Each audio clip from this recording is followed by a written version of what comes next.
Okay, so we're back out in the garage. I'm going to disconnect, I'll leave that connected. So this, it's actually green, but it connects here. That's from 12 volts direct from there. We've got ignition. When the ignition turns on, that comes around to here. These two control, whoops. These two control the headlights, and that's your earth there. So this is a bit bodgy at the moment. So I'm going to bring this headlight inside, tidy up all the wiring, and then what I'm going to do is run a wire in under here to here. So we need 2 wires only to go to this headlight. We've got a ground here, so the red wire goes to there. Black and green wire will come back here, over to here, and the headlights will work. So we'll do that today. So here we have what looks like a bit of a mess, but it's actually not. We've got a 5-pin relay there, 4-pin relay there, diode there, and a diode there. This here goes to the relay next to the battery, which is another 5-pin relay. This is earth, and that's it. So the only thing I have to do now is the green and the red wire, which go back to here, which is your controller for your daylight runners. I need to add 2 wires there which go to the other headlight. So that's what I'm going to do. I will explain how all this works in a wiring diagram. But basically, when everything's off and you turn your park lights on, it goes through this relay and runs the daylight runner. When you turn the ignition on, it switches the relay up near the battery to run this relay, which is your 5-pin one, and that runs high, that runs your 50%, your 100% as you switch it over. The diodes stop any backflow that we don't want from one relay to another. Looks complicated, it isn't really, but it works. So this is how it is going to be. But all I need to do now is add connection to the other headlight, and that's probably the easiest part. But I'm going to have to pull apart, I think, a fair bit of this to get to those wires to do so. But the first thing I'm going to do is tidy up here. This is my earth. I'll put a connection on here and probably shrink wrap here just to protect it, and we should be right to go. So it's getting to the point where we can mount this permanently, which is my goal for today. So I'm going to do this, and then we will do that. I will show you that in the next little bit. So what I've done, I've put just a plastic sheet over there, tidied it up this end, taped it, zip tied it. The earth strap is the same, tidied it up. So that will go under where the headlight mounts. There's a really good proper factory earth strap area. I can bolt that in. So that part is done. So now the next part is adding the 2 wires to go to the other side of the car. So I'll do that and then we'll get back to you. What I'm going to do, and this is a little bit, how we say in Australia, a bit bodgy, but it's the only way I can do it.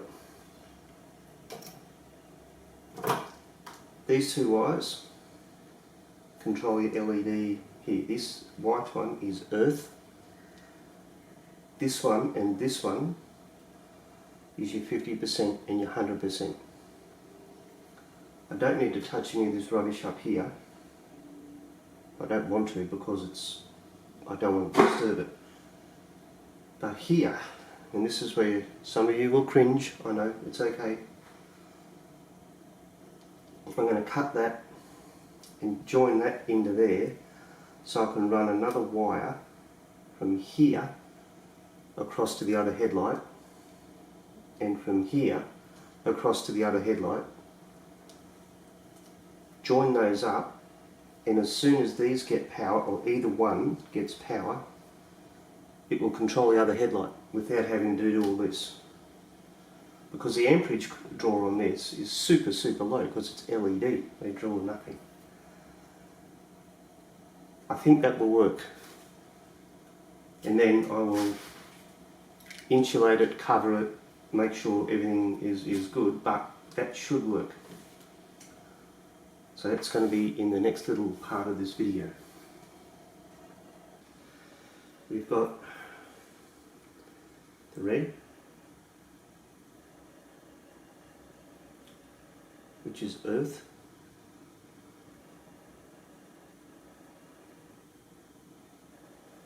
Because this red goes down to here, red turns white, white is earth. Why they did that, I don't know. Very confusing. Anyway, so that goes to earth. Here's your green and your black, which is your 50 and your 100%. Excuse my head. And here we have a connection there, this connection here. These will link across to the other headlight. Hopefully. It should work. So weatherproofing these could be an issue, and insulating them, so that's going to be a bit of a pain. But this headlight basically can go in the car, and this I didn't have to do. So I don't know whether to de-pin this one here and plug it back up how it was out of the factory. I'll have a go de-pinning it, and if it's too difficult I will just cut it off flush and it'll be totally safe. But if I can de-pin it and plug it properly, I will do that. So we've got these joined. We have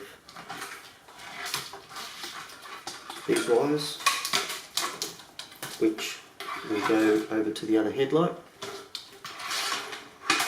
We have the earth strap, and we have these wires which will go to the relay.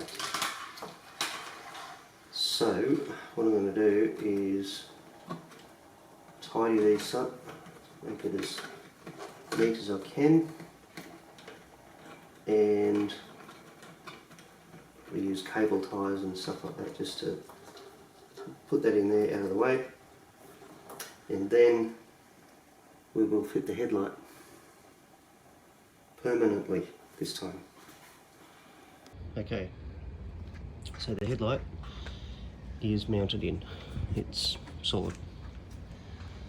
We've got the blue and the black, the green and the black, which will link over to the other headlight, and we have an excessively long earth strap which will go where my finger is here. There's a little focus, won't focus, there, and that's the factory earth strap, so that'll do perfectly. So that's the next little step. Alright, now hold it still. Okay, so we've got the earth done. I've just got it cable tied there, it's totally safe. It's using a proper earth strap, and we'll come out to here, and we've got the two wires which need to go to the other headlight. So that's the next on the agenda. Alright, headlight's in, sitting there. We've got this goes to here eventually.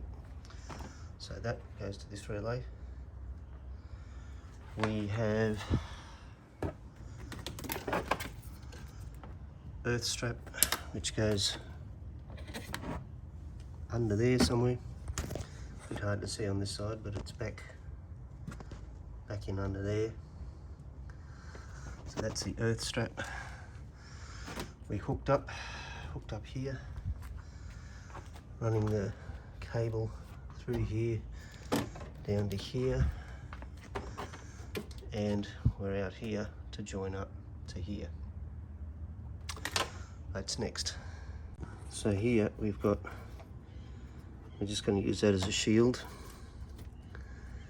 and we'll put these together, tie them up, and that's it. We have the wires connected, and I've got it just sitting here like this. Actually, I might, no, shouldn't have to. That's it. So now all I have to do is the earth wire, of course, and two crimps here, whatever the hell they are, spade terminals, and we should have lights. We'll find out in about 20 minutes. Okay guys, we're up and running. So we've hooked up the wiring, tidied it up, and now I will show you.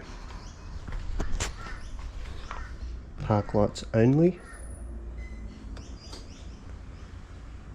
Headlights.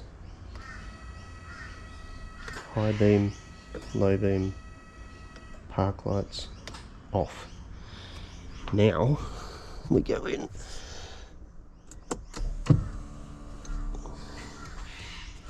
Ignition on.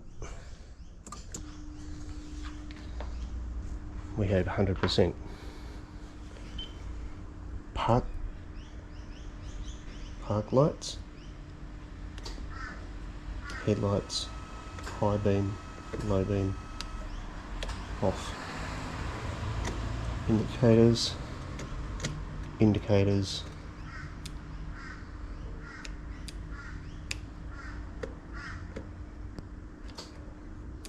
fog lights, everything works. Turn it off, everything's off. Stuck me mushrooms. Alright, so the next thing we're going to do here is go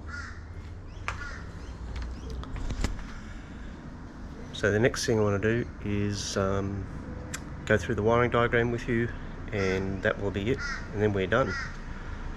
So thanks for watching. This has been an awesome trip. This is the wiring diagram, and I'm not an auto electrician. I had to figure this out, and if you look at part 1, I think it is, there's a guy called Anthony. He put up a pretty good diagram for what he did, and I thought, I wonder if I can take this one step further, and after a bit of messing around I can. And I have. So what we have obviously is the battery. We'll start at the battery. We have a inline fuse to terminal number 30 on the first relay, which is right next to the on the shock tower, the one I showed you. That is a 5-pin relay. So you go there, so that's got power all the time. 87A is live, and that goes down to the 4-pin relay. And 87 goes to the 50% daylight runner, which is your park lights. 85 is earth. 86 comes from the ignition switch. That's the one I showed you where I break into the, you take the original fuse out, you put this one in. Same as if you're putting in VLAN or whatever, they do the same deal here. So when you turn the ignition on, it powers up 86. When it, I will just go back to here first. Supposed to be a green line across here. This is live. 87A is live all the time. When you turn the park lights on, it pulls 86 and 85 together, and you have power complete the circuit, and that's when you get your 50% park lights. That part's easy. When you turn the ignition on, this 5-pin relay on the shock tower, 86 gets power. It changes from 87A to 87. This first relay is then isolated, no power. It goes across to the second 5-pin relay. That receives power. 87A is then the live one, and that's your 100% daylight runner. So when you turn the ignition on, power comes through here, completes the circuit, comes across here to this relay, goes straight through to 87A, and you get your 100% daylight runner. When you turn on your park lights, which is the green one, power comes across here, switches it to 87, and you get 50%. The diodes, we don't want the power coming out of here back into here, or here back into here. So when this one is live, power comes out of here across to your daylight controller board, but it does not go back into this relay because we have a diode there. The same is when the ignition is off. This is live, 87A, the blue one. The power can go to your LED controller, but it cannot go back into this relay. These two wires here, I didn't put them in, but this is where you break in here. You do not break into the wires here. You break into the wires near the control board, and they go to the next headlight, which is what I did, and it worked perfectly. So that is your base. I don't know, there's got to be a better way of doing it. I'm sure someone would say, hey, I can do this better, and if you can, mate, please let us know. That'd be awesome. This would be awesome if there was a way to do a kit. I'm sure it could be done. Do a kit and sell it, so it just, you still have to do a bit of work, but it would make it a lot easier if you could do that. But at the moment, I think this is the best way to have the best of both worlds, where you've got the park light when the ignition is off, park light when the ignition is on, daylight runners at 100% when the ignition's on and everything else is off. You turn your lights on, everything dips down. That's exactly how it does.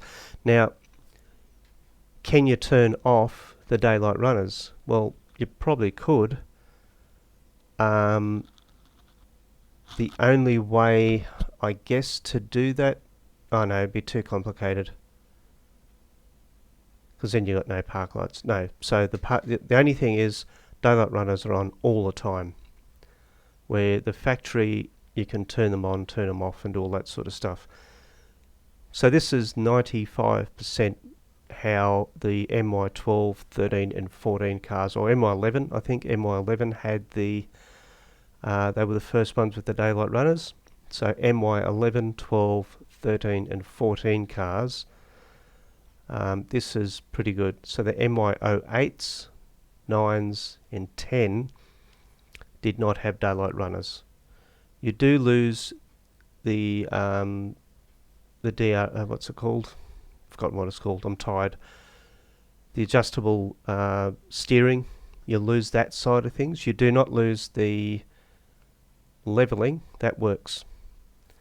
So the AFS system, you have to cover the light in the dash cluster, which is the next thing I'm going to do. That's a bit of a mission, so I'll do that later, but I'm pretty happy with how this works. So I hope this sort of makes sense. I was learning as I went, and there's some plan changes as I went these last few videos. but I thought there's got to be a way to do it, and it took me bloody days to get this worked out. So anyway, thank you very much, and I hope this helps a few of you, and if you have any questions I will try to answer them, but I think everything is covered in this series of videos. So that's awesome. So the next thing is yeah, I'm upgrading the intake again.